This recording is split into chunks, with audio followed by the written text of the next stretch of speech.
या फिर आप लिख सकते हो for isothermal process delta U क्या होगा 0, इसलिए 0 is equal to Q plus W, या फिर कह सकते हो Q is equal to minus का डब्लू, या आप कह सकते हो W is equal to minus का क्यू। ठीक है, जो आपको अच्छा लगे वो कहो। ओके, मतलब समझो इसका। फॉर आइसोथर्मल प्रोसेस, अब देखो रे क्यों का साइन कैसा है, पॉजिटिव, इसका मतलब heat given by the system. ठीक है, तो आप कहोगे for isothermal process heat taken by the system is equal to work done by the system.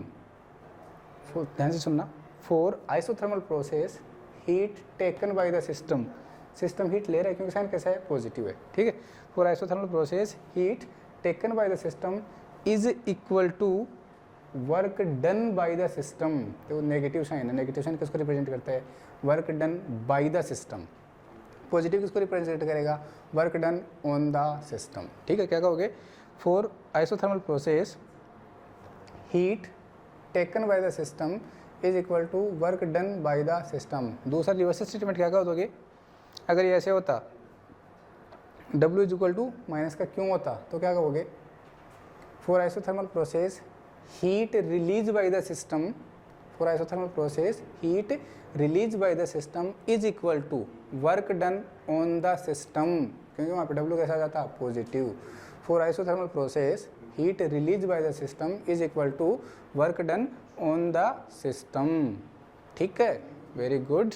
यह जो फर्स्ट लॉ था वो यहाँ पे आपका समाप्त हो गया है। अब आप हेडिंग डालोगे प्रसार कार्य। क्या हेडिंग डालोगे अब, प्रसार कार्य। ठीक है भाई, ओके। अब आप हेडिंग डालोगे एक्सपांसन वर्क। क्या डालोगे, प्रसार कार्य, EXPAN एक्सपेंशन वर्क। ध्यान रखना भाई, अब मैं इसका थ्योरेटिकल पोर्शन बता नहीं रहा हूँ, सीधा सीधा बता रहा हूँ आपको। आपने एक इक्वेशन पढ़ी है W is equal to minus का PdV। अब ये जो P होता है ना, ये एक्सटर्नल प्रेशर होता है। क्या होता है, एक्सटर्नल प्रेशर, बाह्य दाब। अपने को इससे कोई मतलब नहीं है। आपने पढ़ा W is equal to minus का PdV, equation number 1। For ideal gas क्या होता है, या फिर आप लिख सकते हो फ्रॉम आइडियल गैस इक्वेशन क्या होती है, PV is equal to nRT। तो आप यहाँ से P की वैल्यू निकालोगे, क्या आएगा, nRT बाई V, इक्वेशन 2। अब बताओ क्या करोगे, इस P की वैल्यू को यहाँ से उठाओगे, यहाँ चिपका दोगे। From equation 1 and 2, equation 1 and 2 से क्या आएगा, W is equal to minus का P की जगह क्या चिपकाया आपने, nRT अपॉन V, आगे क्या है dV। तो मैं इसको कुछ मॉडिफाइड करके ऐसे नहीं लिख सकता क्या, W is equal to minus का nRT dV ओवर V लिख सकते हैं या नहीं लिख सकते, इक्वेशन 3। ठीक है, आप लिख सकते हो by taking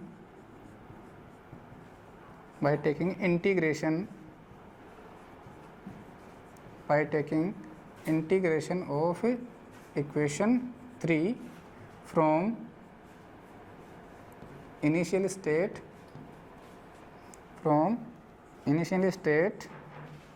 to final state.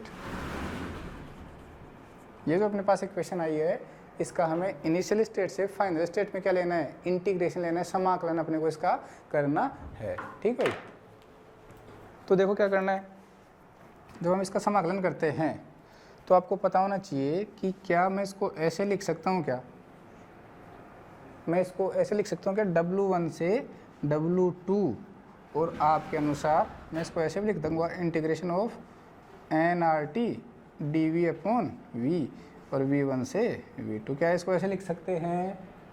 बिल्कुल भी नहीं लिख सकते। तो वो लोग क्यों नहीं लिख सकते? जो W है वो कैसा फलन था? W कैसा फंक्शन था? कैसा फंक्शन था? Work function, sorry path function था। कैसा फंक्शन था? Path function. और जो पाथ फंक्शन होते हैं क्या वो इनिशियल और फाइनल स्टेट पे डिपेंड करते हैं क्या? जो पाथ फंक्शन होते हैं क्या वो इनिशियल और फाइनल स्टेट पे डिपेंड करते हैं क्या? नहीं करते। आपने यहाँ क्या किया? Initial state W1, final state W2 कर दिया इंटीग्रेशन। तो ध्यान रखना जितने भी पाथ फंक्शन होते हैं उनके ऊपर कभी भी इंटीग्रेशन का साइन आपको नहीं लगाना। ये जो W है ये पाथ फंक्शन है और आपने इसके क्या लगा दिया? इनिशियल और फाइनल स्टेट लगा दी, इसलिए ये नोटेशन क्या हो गया? गलत हो गया। इधर गलती क्या की? इधर गलती ये की, ये जो आपने कांस्टेंट थे n number of mole constant है, r यूनिवर्सल गैस कांस्टेंट है, ये तो ऑलवेज ही क्या आता है? कांस्टेंट है। और अगर हम आइसोथर्मल प्रोसेस ले रहे हैं, अगर हम आइसोथर्मल प्रोसेस ले रहे हैं तो वहाँ T भी क्या होगा? कांस्टेंट होगा। तो इन सब को जितने भी कांस्टेंट होते हैं वो हमेशा इंटीग्रेशन से या फिर डिफरेंशिएशन से बाहर लिखे जाते हैं, हमने उनको अंदर चिपका रखा है, इसलिए ये नोटेशन भी क्या है? गलत है। तो देखो आगे इसका जो सही नोटेशन होगा वो क्या होगा? यहाँ तो ओनली लिखा जाएगा W। ध्यान रखना इंटीग्रेशन W1 से W2 नहीं लिखना है आपको। क्यों नहीं लिखना? जो W होता है वो क्या है? एक पाथ फंक्शन है और पाथ फंक्शन का कभी भी इंटीग्रेशन नहीं करते हैं। इंटीग्रेशन इनिशियल स्टेट और फाइनल स्टेट में किया जाता है, वो उन्हीं का किया जाता है जो स्टेट फंक्शन होते हैं। W कैसा है? पाथ फंक्शन है, इसलिए इसका इंटीग्रेशन नहीं लेना आपको। ठीक है, इज इक्वल टू माइनस का NRT, कॉन्स्टेंट थे सारे के सारे बाहर आ गए, अंदर क्या बचा? 1/V dV integration of V1 to V2। Initial state है V1, फाइनल स्टेट है V2। आ जाओ आगे। तो आपको एक फॉर्मूला यहाँ पे पता होना चाहिए, इंटीग्रेशन ऑफ 1/x dx, इसका होता है ln x। अब आपको भाई ln में और log में पता होना चाहिए। जो ln होता है वो नेचुरल log होता है, इसका बेस e होता है। आप इसको ऐसे भी लिख सकते हो, देखो भाई आप इसको ऐसे भी लिख सकते हो ln e। ठीक है, वो जो log होते हैं ना log, उसको आप ln 10 भी लिख सकते हो भाई। ध्यान रखना जिसका बेस 10 होगा वो log होगा, जिसका बेस e होगा वो क्या होगा? ln होगा। बेस का मतलब नीचे e लिखा हुआ अगर आ जाता है तो वो ln की टर्म में होगा। ऐसा भी लिखा हुआ सकता है log बेस e, इसका मतलब क्या है? ln है, नेचुरल log है। ठीक है, और log बेस 10 अगर लिखा हुआ आता है तो उसका मतलब क्या है? आपका नॉर्मल log है। ध्यान रखना इस बात का। ठीक है, तो मैंने एक फॉर्मूला आपको बताया है कि 1/x dx, इसका इंटीग्रेशन का फॉर्मूला क्या होगा? ln x। तो आपको यहाँ पे दिख रहा है 1/v dv क्या हो जाएगा? ln v। तो आपके पास फॉर्मूला सोल्व लिखने के बाद में आएगा W is equal to minus का NRT, ये तो इंटीग्रेशन से बाहर थे, उसका क्या हो जाएगा? ln v। और देखो कहाँ से कहाँ तक? P1 से P2 तक। आपको एक बात और बता देता हूँ, पता है अच्छी बात है, नहीं पता और भी अच्छी बात है। अगर इंटीग्रेशन करते टाइम आपको लिमिट नहीं दी जाती है कि इंटीग्रेशन आपको यहाँ से यहाँ तक करना है, अगर ये लिमिट आपको गिवन नहीं होती है तो इंटीग्रेशन कंप्लीट होने के बाद में हम एक कांस्टेंट लगाते हैं जिसको हम इंटीग्रेशन कोफिशिएंट कहते हैं, समाकलन स्थिरांक कहते हैं। कई बुक में उसको C कहते हैं, कई बुक में उसको I कहते हैं। तो अगर आपको लिमिट दी जाती है तो ऐसा कुछ नहीं करना, और अगर लिमिट नहीं दी जाती है तो आपको वो स्थिरांक लगाना होता है, फिर बाद में उसको हटाना भी होता है, कोई काम का तो वो अपने होता नहीं है। ठीक है, तो यहाँ पे आपको लिमिट दी गई है कि फाइनल स्टेट, इनिशियल स्टेट से फाइनल स्टेट के बीच में वो क्या करना है? इंटीग्रेशन करना है।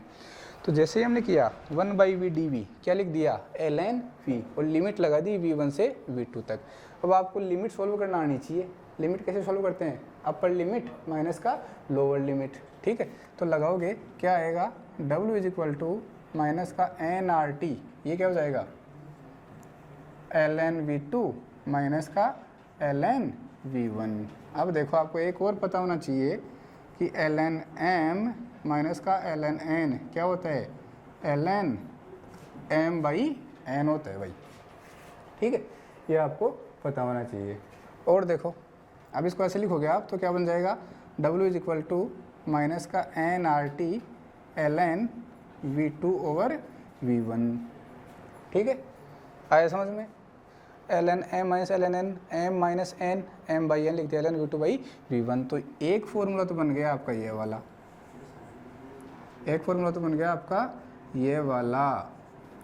ये भी आपका वर्क का फॉर्मूला होता है।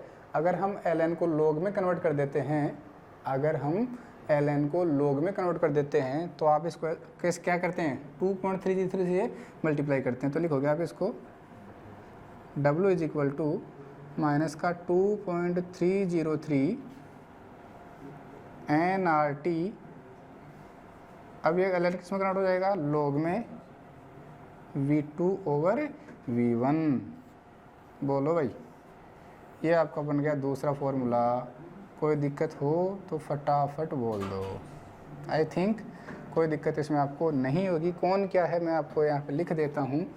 n है नंबर ऑफ मोल, मोलों की संख्या। r क्या है, universal gas constant, universal gas constant. ठीक है भाई। और देखो t क्या है, एब्सोल्यूट टेम्परेचर। क्या है, एब्सोल्यूट टेम्परेचर।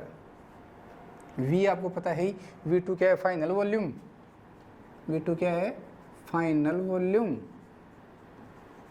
और v1 क्या है, इनिशियल वॉल्यूम। ठीक है भाई, ओके। अब ये जो लोगों के मान आते हैं, लोग 10, लोग 100, लोग 50, लोग 97, कुछ भी आ सकते हैं। उनके मान मैंने बीएससी फर्स्ट ईयर में केमिकल काइनेटिक्स के अंदर आपको अच्छे से बता रखे हैं। तो चाहो तो वहाँ से आप देख सकते हो।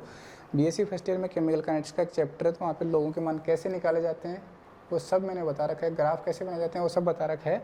तो मैं अब दोबारा से लोगों के मान नहीं बता रहा, ठीक है। अगर आप बायोलॉजी के हो तो ज़रूर जाके वहाँ पर देखें, ठीक है, ध्यान रखना।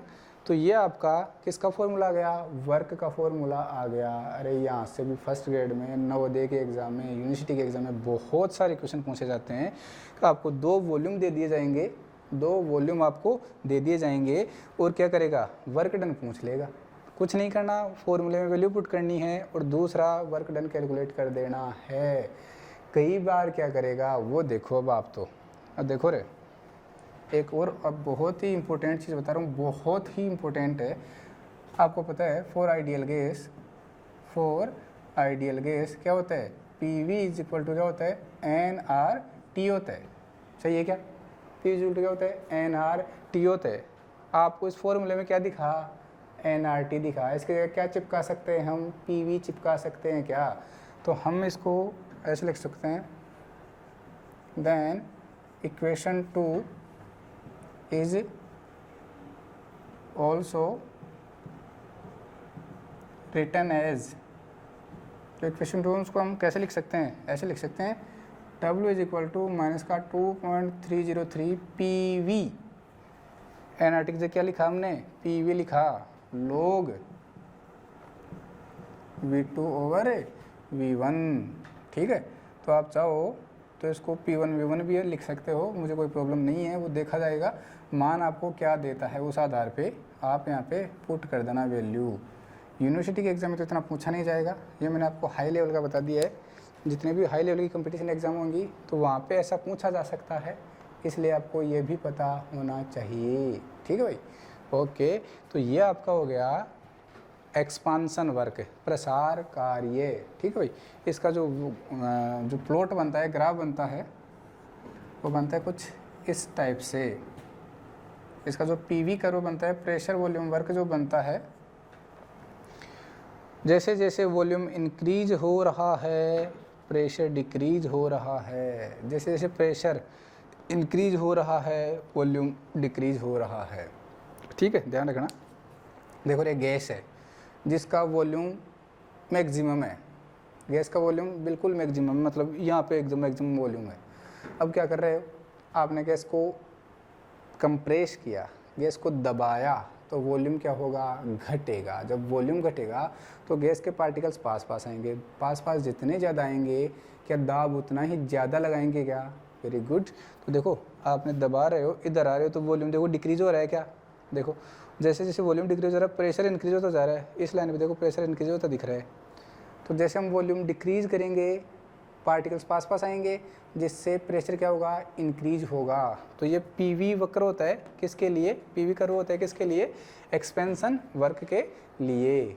ठीक है, आई होप आपको एक्सपेंशन वर्क बहुत अच्छे से समझ में आ गया होगा। न्यूमेरिकल्स आप इसके बुक में से देख के सॉल्व कर लेना। ठीक है भाई, और एक के आगे अपन बढ़ते हैं, और अपनी जो अगली हेडिंग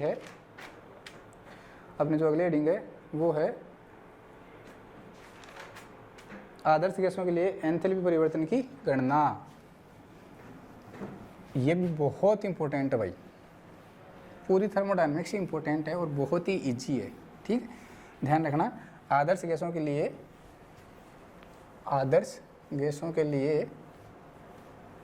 किसकी गणना, आदर्श गैसों के लिए एंथैल्पी परिवर्तन की गणना।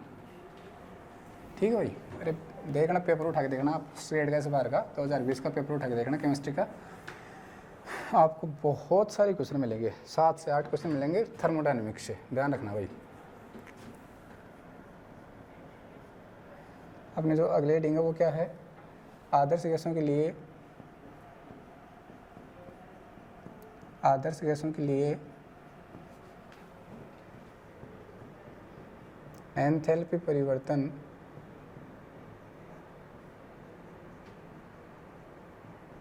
एंथैल्पी परिवर्तन की गणना। ठीक है भाई, okay.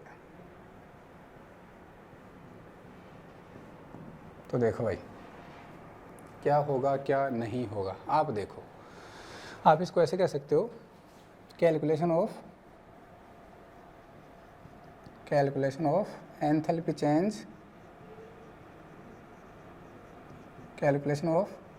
Change for ideal gas.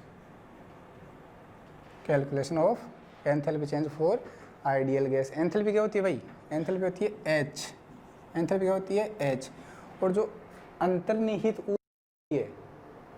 अंतर्निहित ऊष्मा होती है उसी को क्या कहते हैं, एंथैल्पी कहते हैं। 11वीं क्लास का टॉपिक है, मैं इसको नहीं पढ़ा रहा। ठीक है, एंथैल्पी क्या होती है वो मैं नहीं बता रहा आपको पता होना चाहिए कि जो एंथैल्पी होती है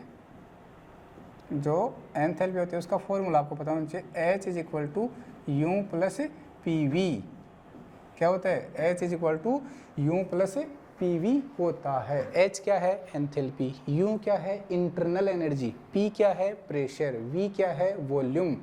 ठीक है, अब देखो, अब अपने को क्या करना है, एंथैल्पी चेंज कैलकुलेट करना है, मतलब डेल्टा H कैलकुलेट करना है। ये तो होता है एंथैल्पी चेंज, किसके लिए, फॉर आइडियल गैसेज। ठीक है, तो अब देखना ध्यान से, फ्रॉम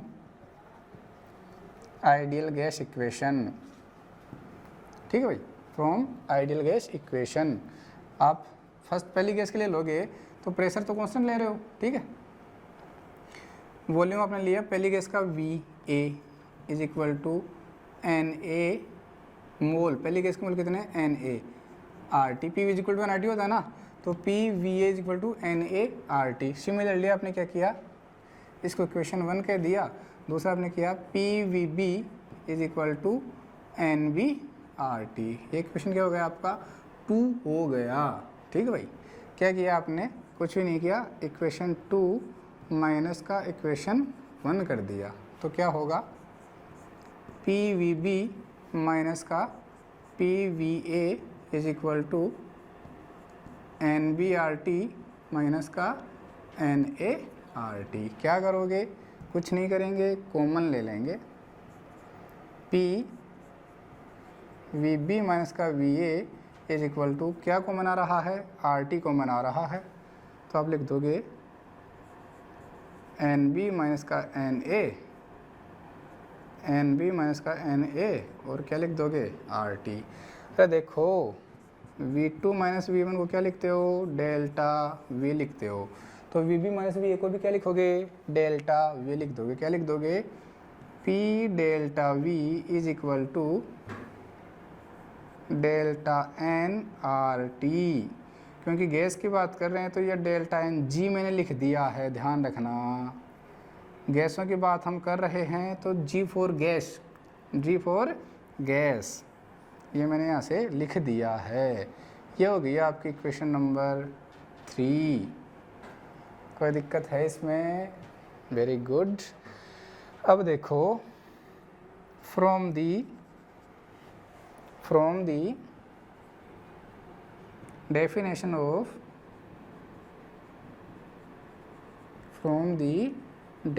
of एंथैल्पी, एंथैल्पी की परिभाषा से, एंथैल्पी की परिभाषा क्या थी? H is equal to U plus P V, यही तो थी परिभाषा।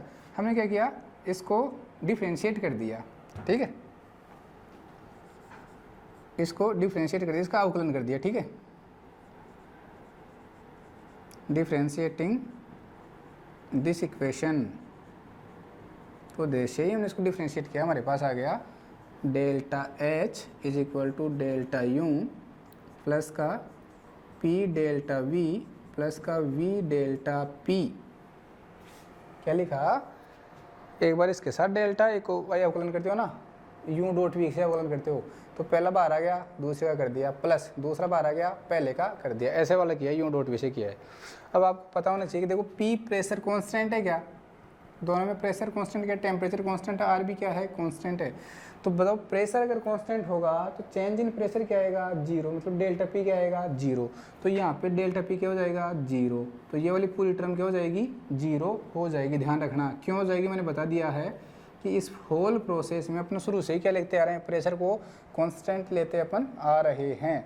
तो इस इक्वेशन में जब आप रखोगे तो क्या करोगे, बोलो क्या करोगे? ये जीरो हो जाएगा और डेल्टा वी, देखो वी को तो अपना वेरिएबल लेके आ रहे हैं, तो इसलिए डेल्टा वी क्या नहीं हो सकता? जीरो नहीं हो सकता। तो हमने लिखा चूँकि V delta P is equal to क्या हो गया? जीरो, इसलिए delta H is equal to आपके पास आ गया डेल्टा यू प्लस का पी डेल्टा वी।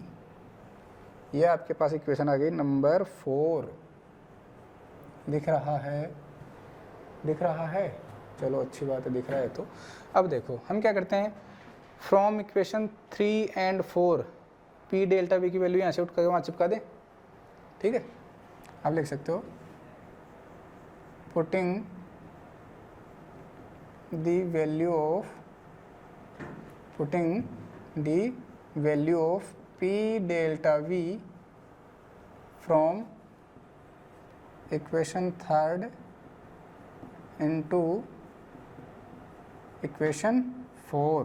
3 से किस में रखेंगे? 4 में रखेंगे। तो क्या आ जाएगा? Delta H is equal to delta U plus का delta N J R T. Very very very very, कितना ही लगा लो आप, बहुत ही ज़्यादा क्या है, इम्पोर्टेंट है।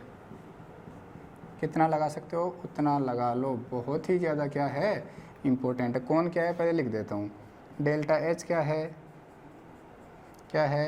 Change in internal energy. क्या है? चेंज इन इंटरनल एनर्जी है, ठीक है भाई। डेल्टा यू क्या है? डेल्टा यू है चेंज इन सॉरी ये तो है एंथैल्पी। डेल्टा एच तो क्या है? Change in enthalpy. और डेल्टा यू का change in internal energy, change in internal energy. Delta N J बाद में लिखूंगा। आर क्या है?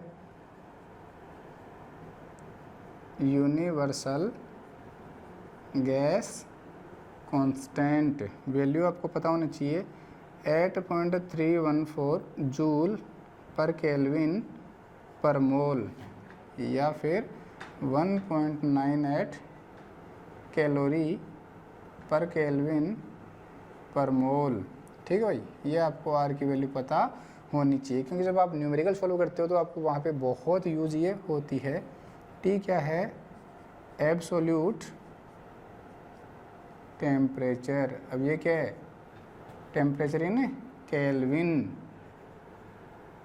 Temperature in kelvin. Absolute temperature का मतलब है ये। डेल्टा एन जी क्या है? डेल्टा एन जी है number mole of gaseous product minus number of moles of gaseous reactant। ध्यान रखना भाई, ये डेल्टा एन जी का फॉर्मूला हो गया। उत्पाद के मोलों की, उत्पाद के गैसीय मोलों की संख्या माइनस अभिकारकों के गैसीय मोलों की संख्या क्या होगा? डेल्टा एन जी होगा। बोलो समझ में आया या नहीं आया? बहुत ही ज़्यादा इंपॉर्टेंट है। Delta H is equal to delta U plus delta N G R T, बहुत ज़्यादा important. IIT, NEET, NET, first grade, university exam, entrance exam, कोई भी एग्ज़ाम आप ले लो, यहाँ से बहुत सारे क्वेश्चन आते हैं। क्वेश्चन कैसे पूछे जाते हैं? क्वेश्चन कैसे पूछे जाते हैं? एग्जाम्पल में लिख रहा हूँ, यहाँ पे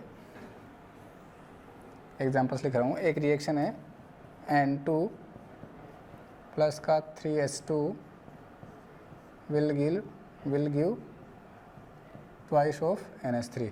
बोले इस रिएक्शन के लिए delta H and delta U में रिलेशन बताओ, या फिर आपको वैल्यू पुट कर देगा कि इतने डिग्री सेंटीग्रेड टेम्परेचर पर, इतने डिग्री सेंटीग्रेड टेम्परेचर पर delta U and delta, temperature नहीं देगा, बोलेगा डेल्टा एच और डेल्टा यू में रिलेशन बताओ, या फिर टेम्परेचर भी दे देगा और एंथैल्पी चेंज भी दे देगा।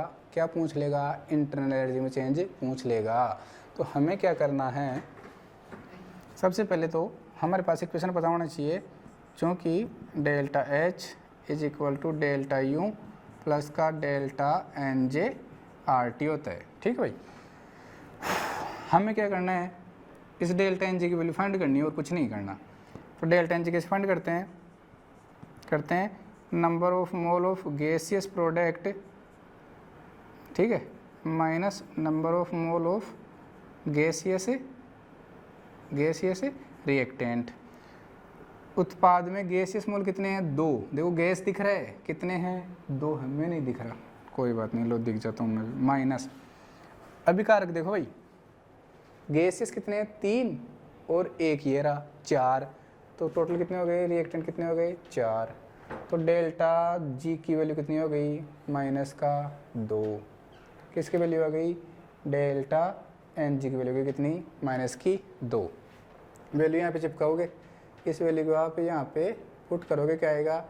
Delta H is equal to delta U minus का 2RT लिख दोगे क्या? बोला समझ में आया या नहीं आया? वेरी गुड, अगर आ गया तो बहुत बहुत आपको धन्यवाद। आपको क्या किया जाएगा? या तो इंटरनल एनर्जी की वैल्यू दे देगा, ठीक है, टेम्परेचर की वैल्यू दे देगा, डिग्री सेंटीग्रेड में देगा, केल्विन में आपको खुद कन्वर्ट करना पड़ेगा, और फिर किसके पूछ लेगा? एंथैल्पी में चेंज पूछ लेगा, या किसी की भी वैल्यू देके कुछ भी पूछा जा सकता है। ठीक है, तो दूसरा क्वेश्चन आपके लिए है, यहीं पे लिख रहा हूँ, आप खुद में करके कैलकुलेट करके बताओगे। क्वेश्चन है PCl5 PCl3 plus Cl2 gas. मैंने मान लिया हाइपोथेटिकली, मैंने रिएक्शन मान ली, ध्यान रखना, मैंने हाइपोथेटिकल कोई रिएक्शन मान ली है। ठीक है, चलो एक बार इसको तो ऐसे ही मान लो रहे आप खुश रहो एक बार, बस खुश। ओके, करोगे डायरेक्ट किसकी वैल्यू निकालोगे? डेल्टा एन जी की। प्रोडक्ट के गैसियस मोल कितने? 1 और 1 2, माइनस रिएक्टेंट के कितने हैं? 1। कितना आएगा? डेल्टा एन जी की वैल्यू कितनी आएगी? 1। रिलेशन क्या हो जाएगा? Delta H is equal to delta U plus का आर टी। आया समझ में? बहुत बढ़िया, अगर आ गया तो। और देखो, अब मैं कोई हाइपोथेटिकल केस मान रहा हूँ और उसमें आपको करके बताना है मेरे को। ठीक है भाई? ओके, चलो तो ठीक है भाई, आपकी मर्जी। इस रिएक्शन के लिए कैलकुलेट करके बताओ।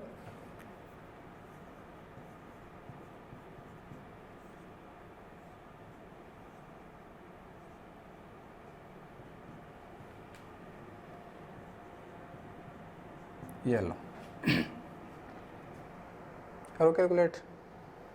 ऑप्शन दे हूँ, लो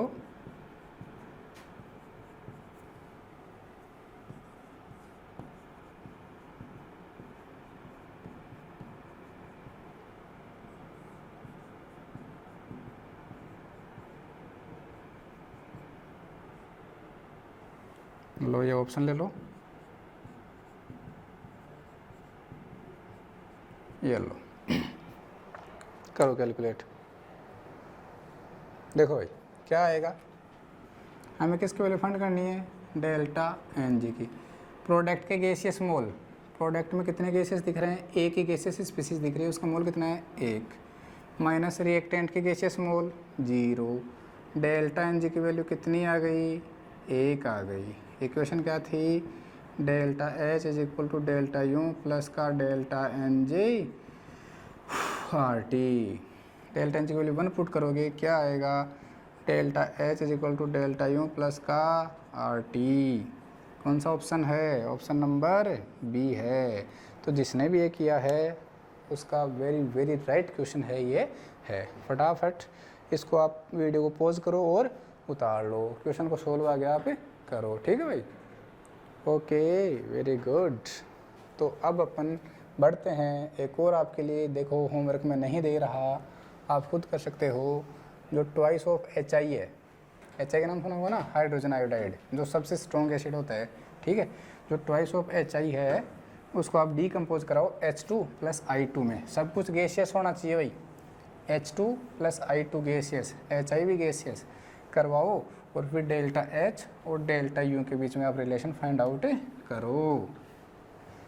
कुछ ज़्यादा इंग्लिश तो नहीं हो रही, चलो भाई अच्छी बात है। तो कुछ नहीं हो रहा तो ऐसा, सर ऐसा कुछ भी नहीं है, तो अगर ऐसा कुछ भी नहीं है तो बहुत अच्छी बात है, ठीक है। अब आगे पढ़ रहे हैं अपन ऊष्माधारिता। ये भी भाई थ्योरेटिकल से भी और डेरिवेशन वाले चैप्टर से भी बहुत ही इम्पोर्टेंट है।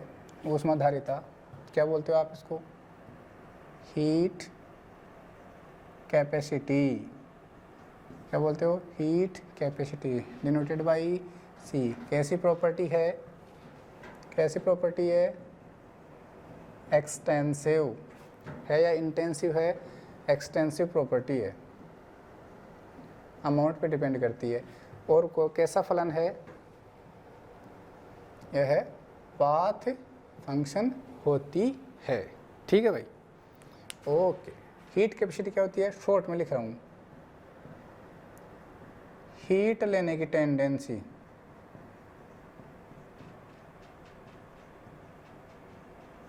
हीट लेने की टेंडेंसी को क्या कहते हैं, क्या कहते हो, हीट कैपेसिटी कहते हैं। हीट लेने की टेंडेंसी को क्या कहते हैं, हीट कैपेसिटी कहते हैं। कोई भी सब्सटेंस आपके पास है वो जितनी ज़्यादा हीट लेगा उसकी हीट कैपेसिटी उतनी क्या होगी, ज़्यादा होगी। आप एक तो 5 लीटर पानी को गर्म कर रहे हो, एक 50 लीटर पानी को गर्म कर रहे हो, किसकी हीट कैपेसिटी ज़्यादा होगी बताओ। मतलब कौन सा पानी गर्म होने में ज़्यादा टाइम लेगा, 5 या 50, 50 लीटर वाला। क्यों, उसकी हीट कैपेसिटी ज़्यादा है, उसका अमाउंट ज़्यादा हो गया, अमाउंट ज़्यादा हो गया तो उसको हीट धीरे धीरे मिलेगी, ज़्यादा लेनी पड़ेगी, ठीक है। तो जिस हीट लेने की टेंडेंसी को क्या कहते हैं, हीट कैपेसिटी कहते हैं। इसकी जो एक्चुअल डेफिनेशन है वो भी मैं लिखवाऊंगा, फिलहाल आप ध्यान रखना। कैसे याद रखोगे हीट कैपेसिटी को, हीट लेने की टेंडेंसी को क्या कहते हैं, हीट कैपेसिटी कहते हैं। जो सब्सटेंस जितनी ज़्यादा हीट लेगा उसकी हीट कैपेसिटी उतनी क्या होगी, ज़्यादा होगी। जो सब्सटेंस जितनी ज़्यादा हीट लेगा उसकी हीट कैपेसिटी उतनी क्या होगी, ज़्यादा होगी। समझ में आया, वेरी गुड। आगे चलते हैं भाई। तो देखो जो इसकी डेफिनेशन होती है वो होती है, सुनना, पहले हिंदी में बोल देता हूँ। किसी पदार्थ का ताप, किसी पदार्थ का ताप 1 डिग्री सेंटीग्रेड या 1 केल्विन से बढ़ाने के लिए आवश्यक ऊष्मा की मात्रा को क्या कहते हो, हीट कैपेसिटी कहते हो। The amount of heat which required to increase या फिर which required to rise 1 degree centigrade और 1 kelvin temperature of any substance is called heat capacity. फिर से रिपीट करता हूँ, किसी पदार्थ का ताप 1 डिग्री सेंटीग्रेड या 1 केल्विन से बढ़ाने के लिए आवश्यक ऊष्मा की मात्रा को क्या कहते हैं, ऊष्माधारिता कहते हैं। हिंदी में सुनना, दोबारा से बोल रहा हूँ, किसी पदार्थ का ताप 1 डिग्री सेंटीग्रेड या 1 केल्विन से बढ़ाने के लिए आवश्यक ऊष्मा की मात्रा को क्या कहते हैं, ऊष्माधारिता कहते हैं। मैं एक लाइन पे बार बार गौर कर रहा हूँ, आप भी करना। किसी पदार्थ का ताप, मैंने यहाँ पे स्पेसिफाई नहीं किया है, क्या कह रहा हूँ, सीधा किसी पदार्थ का ताप। ठीक है, अगर मैं स्पेसिफाई कर दूँ कि 1 मोल पदार्थ का ताप या 1 ग्राम पदार्थ का ताप, तो वहाँ पे ऊष्माधारिता क्या हो जाएगी, अलग हो जाएगी। डिनोट किससे करते हैं, सी से रिप्रेजेंट करते हैं। ऊष्माधारिता को कैसी प्रॉपर्टी है, एक्सटेंसिव प्रॉपर्टी है। कैसा फलन है, पाथ फलन ये होती है। ठीक है, इंग्लिश में रिपीट कर रहा हूँ। The amount of heat required to rise 1 degree centigrade और 1 kelvin temperature of any substance. ठीक है, the amount of heat required to rise 1 degree centigrade और 1 kelvin temperature of any substance is called heat capacity. ठीक है, heat capacity is denoted by C, capital से लिख सकते हो, कोई दिक्कत उसमें नहीं है। Heat capacity is an extensive property and also heat capacity is an path function. ये आपकी हीट कैपेसिटी खत्म होती है।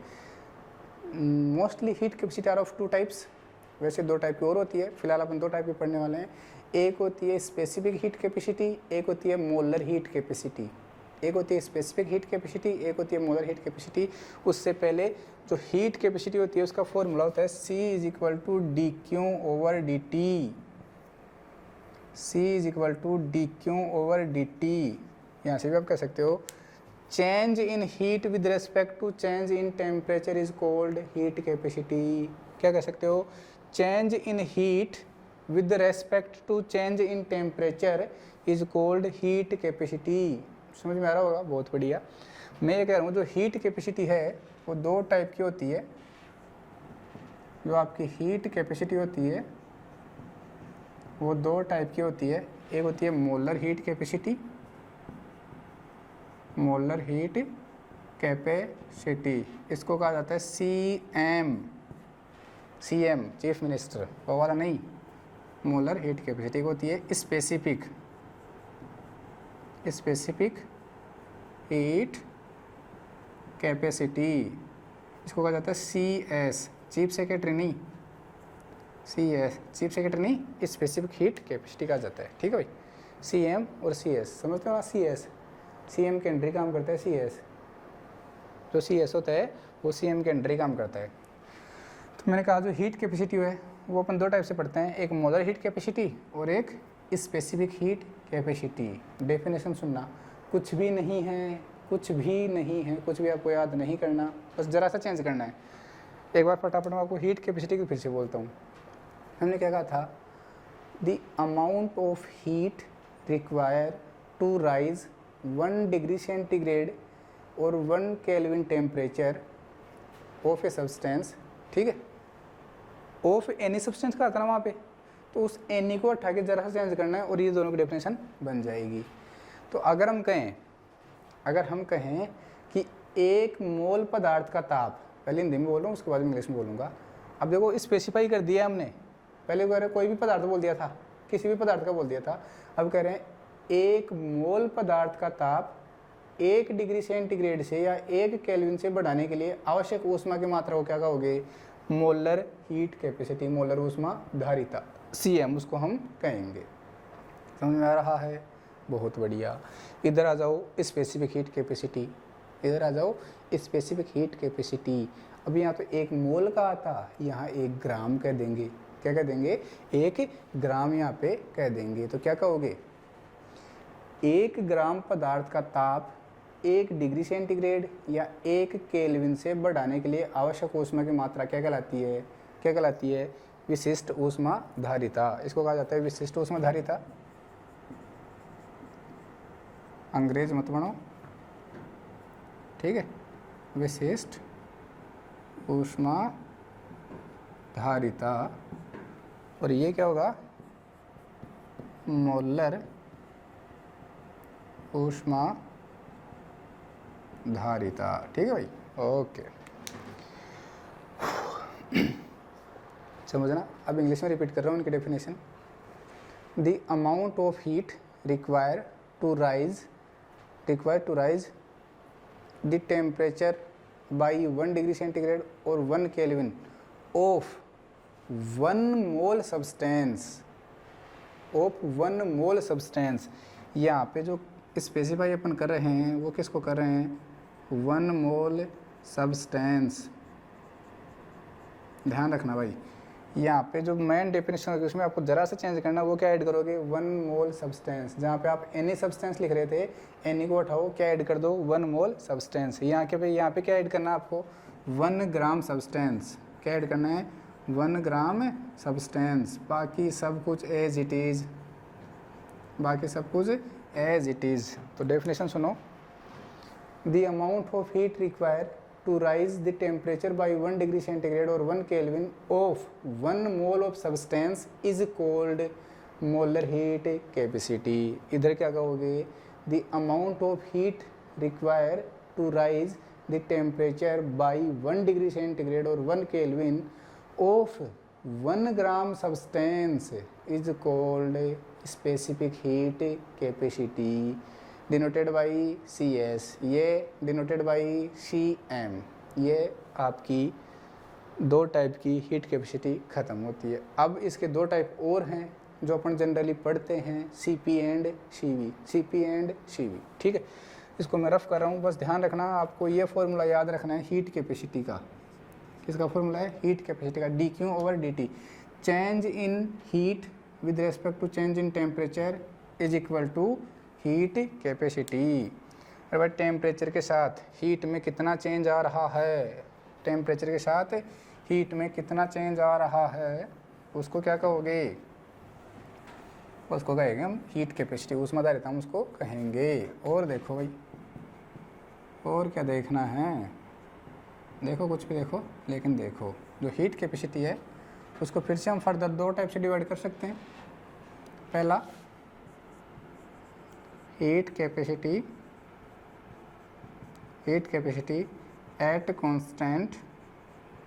एट कांस्टेंट वॉल्यूम, इसको कहोगे आप CV। C तो क्या है, heat capacity. At constant volume की बात करोगे तो CV। इधर क्या लिखोगे, heat capacity at constant pressure. क्या कहोगे, at constant pressure, denoted by CP। ध्यान रखना, CP, P for pressure, C for heat capacity. ध्यान रखना। तो आप डेफिनेशन क्या दोगे, heat capacity at constant volume is known as CV, heat capacity at constant pressure is known as CP। ठीक है, मेन तो है, इनमें जो रिलेशन आएगा वो क्या आएगा, देखो रे यहाँ से अच्छे से समझ लेना, इसका डेरिवेशन बता रहा हूँ मैं। ठीक है भाई, हमें पता है from first law of thermodynamics बहुत जगह यूज होगा, रे बहुत ही जगह क्या होगा, यूज होगा। फ्रॉम फ्लोट बोल रहा हूँ मैं सीधा सा, फर्स्ट लॉ ऑफ थर्मोडायनेमिक्स क्या था, कुछ नहीं था सर, कुछ तो होगा रे, कुछ तो होगा। क्या था, du is equal to DQ minus का PdV, यही था क्या, हाँ सर यही था। Delta U is equal to Q plus W था पहले तो, फिर हमने इसको और थोड़ा मॉडिफाइड किया और लिखा du is equal to DQ plus W। फिर हमने कहा कि जो W है उसका फॉर्मूला आपको क्या यूज़ करना है, माइनस का PdV फॉर्मूला आपको यूज़ करना है। तो उसके बाद में ये आ गया, हम कह रहे हैं फॉर एट कांस्टेंट वॉल्यूम। ठीक है, एट कांस्टेंट वॉल्यूम क्या होगा, V इज इक्वल टू तो क्या हो जाएगा कांस्टेंट, और dV इज इक्वल टू क्या हो जाएगा 0। चिपकाओ, जैसे dV की वैल्यू चिपकाओगे 0 तो P गुणा 0 क्या हो जाएगा 0। क्या आ जाएगा, du is equal to DQ at constant volume. ठीक है, इसको आप इक्वेशन 1 कह दोगे। ठीक है, ओके, ये इक्वेशन आपकी हो गई A। मैं ऐसे कह रहा हूँ, इसको A कह रहा हूँ, मेरी मर्जी है। ठीक है भाई, अब मैंने क्या किया, इसको उठा के यहाँ पे रख दिया। देखो DQ की वैल्यू मिल गई आपको, DQ की वैल्यू मिल गई क्या, du। कब, जब ये क्या होगा, कांस्टेंट क्या होगा, V होगा। तो हम लिख रहे हैं फ्रॉम इक्वेशन 1 एंड A, तो C की जगह आप लिखोगे CV। किसकी बात कर रहे हो, एट कांस्टेंट वॉल्यूम की हम बात कर रहे हैं। इसी को क्या लिख दिया, सी वी का मतलब at constant volume is equal to D Q at constant volume. इसको आप ऐसे लिखोगे, देखो भाई, D Q at constant volume over D T लिखा। और D Q at constant volume क्या होता है, D Q at constant volume होता है डी यू। तो आप इसको ऐसे लिखोगे, sorry, C V is equal to D U over D T at constant volume. बोलो भाई, कोई दिक्कत इसमें आई क्या आपको? कोई दिक्कत इसमें आपको आई क्या? दिख रहा है? चलो दिख रहा है। इसको इक्वेशन कह दिया अपन ने नंबर 2। अरे मेरी मर्जी कुछ भी कहो, आप अपनी मर्जी से कुछ भी कह दो, ठीक है। ध्यान रखना, सी वी इज इक्वल होता है D you upon D T at constant volume. Side में मैं लिख रहा हूँ, क्योंकि सी वी इज इक्वल टू आपके पास आ गया D U over D T at constant volume. तो अगर मुझे यहाँ से डी यू की वैल्यू निकालनी है तो वो क्या आ जाएगी, सी वी डी टी आ जाएगी, ठीक है। बहुत आगे यूज़ में आएगी, अभी जब रिलेशन निकालेंगे तभी यूज में ये आएगी। इधर आ जाओ, इधर चलते हैं। From the definition of enthalpy, from the definition of enthalpy, enthalpy की परिभाषा से एंथैल्पी क्या कहती थी, H is equal to U plus P V, ठीक है। डिफ्रेंशिएट कर दो, करना चाहो तो, नहीं करना चाहो आपकी मर्जी है। क्या करोगे, D H is equal to D U plus का पी डी वी प्लस का वी डी पी लिखोगे। अरे सबका करोगे, सबका किया अपन ने। तो जैसे ही हमने सबका किया, क्या किया, सबका किया, तो क्या मिला, कुछ नहीं मिला। एट कांस्टेंट प्रेशर की बात कर रहे हो, कांस्टेंट प्रेशर, तो एट कांस्टेंट प्रेशर क्या होगा, एट कांस्टेंट प्रेशर क्या होता है, P इज इक्वल टू होता है constant and D P is equal to क्या होता है, 0। तो यहाँ पे डी पी की वैल्यू 0 रखोगे, सो वी डी पी क्या हो जाएगा, 0 हो जाएगा। चिपकाओ, D H is equal to D U plus का पी डी वी, ठीक है, ओके। अब देखो आगे मैं इसी को लिख रहा हूँ, फ्रॉम फ्लोट। फ्लोट क्या था, आप इसको कह दो इक्वेशन नंबर 3 कह दो। फ्लोट था आपके पास D U is equal to D Q minus का पी डी वी, ठीक है। यहाँ से डी यू की वैल्यू आप फाइंड करोगे तो क्या आएगा, डी एच माइनस का पी डी वी, ठीक है भाई। क्या करोगे, ओके, कुछ मत करो, इस डी यू की वैल्यू को उठा के यहाँ पुट कर दो। ये जो डी यू की वैल्यू है ना, इसको उठा के हम यहाँ पुट कर देते हैं, तो क्या आएगा, D H is equal to D U क्या पुट करोगे, डी क्यू माइनस का पी डी वी, और ये क्या है, प्लस का पी डी वी, दोनों मरे, क्या आ गया, D H is equal to D Q आ गया। एट कॉन्स्टेंट प्रेशर ये आया है भाई, ध्यान रखना, क्योंकि हम सारा खेल किसका कर रहे हैं, प्रेशर का कर रहे हैं। इसको इक्वेशन नाम ही नहीं देता हूँ मैं, इसको दूंगा इक्वेशन नंबर 3, ठीक है, ओके। ऊपर लेके चलते हैं, नीचे जगह नहीं है। From equation 3 and A, equation 3 and A मिलाओ, सॉरी, ए नहीं, इसको हम बी कह देते हैं। तो इक्वेशन 1 एंड बी, ठीक है भाई। सी की जगह सी पी लिखोगे, क्या, कांस्टेंट प्रेशर की बात करें, क्या लिखोगे, सी पी। इसके जगह क्या लिख दोगे आप, D Q at constant pressure over D T. और D Q at constant pressure क्या होता है, D Q at constant pressure क्या होता है, डी एच। चिपकाओ वहाँ पे, क्या आ जाएगा, C P is equal to D H over D T at constant pressure, बस काम ख़त्म, काम ख़त्म। इक्वेशन नंबर 3, बस बस बस बस हो गया। चाहो तो यहाँ से डी एच की वैल्यू निकाल सकते हो, वो क्या आएगी, सी पी डी टी। ठीक है, ओके। तो ये आपकी आ गई सी पी और सी वी के फॉर्मूले आपके पास आ गए हैं। सी वी का फॉर्मूला क्या आया, D U over D T at constant volume. C P का फॉर्मूला क्या आया, D H over D T at constant pressure. ठीक है भाई, वेरी गुड। तो मैं इसको रफ कर रहा हूँ और हम क्या करते हैं, सी पी और सी वी में रिलेशन फाइंड आउट करते हैं। ठीक है भाई, ओके। तो अब हम आगे बढ़ते हैं और हमारा जो अगला पॉइंट है वो है सी पी सी वी में संबंध। क्या है, relation between C P and C V. बहुत ही इम्पोर्टेंट है, हर बुक में आपको अलग अलग मिलेगा। मैं आपको सीधा सा तरीका बता रहा हूँ, सीधा सा तरीका मैं आपको बता रहा हूँ। देखना भाई, बहुत ईजी तरीका बता रहा हूँ, अब भी आपको याद हो जाएगा।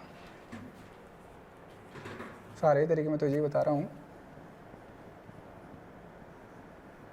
ठीक है, ओके। तो मैं लिख रहा हूँ यहाँ पे रिलेशन